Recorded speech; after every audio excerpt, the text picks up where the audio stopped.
Hej och välkommen Kine Gustafsson, Svensk Fastighetsförmedling. Vi befinner oss i de centrala delarna av Torrevieja och ska ge oss in och kika på en lägenhet på 4:e våningen med en rejäl terrass vid bostaden och en privat takterrass. Men vi börjar här nere i trapphuset. Där har vi ett förråd som tillhör bostaden och här tar vi hissen upp. Då har vi alltså tagit hissen upp på 4:e våningen och ger oss in i själva bostaden.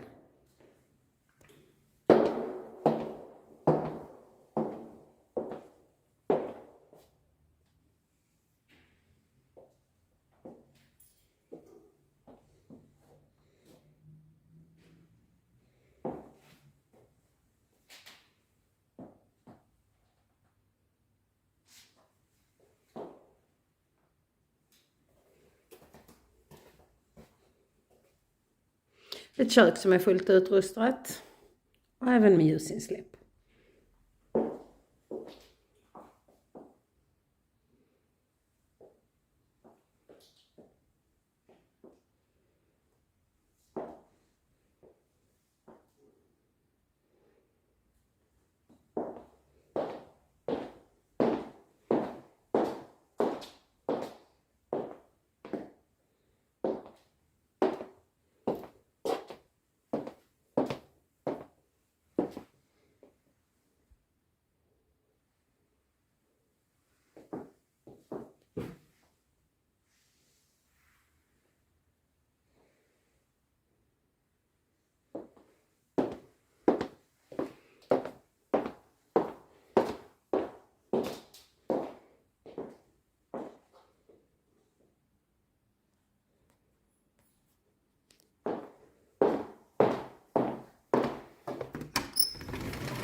Här nere har vi alltså Medelhavet och solen går upp.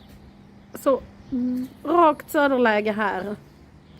Nu ger vi oss upp och kikar på takterrassen.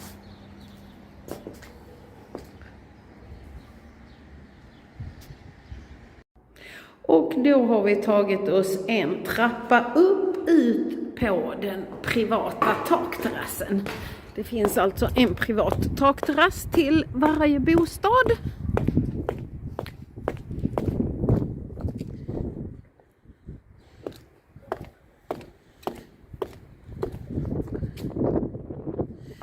Då hoppas jag att få hälsa er välkomna hit, antingen online på en privat visning eller live.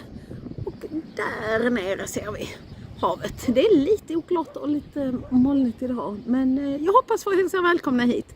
Tack och hej!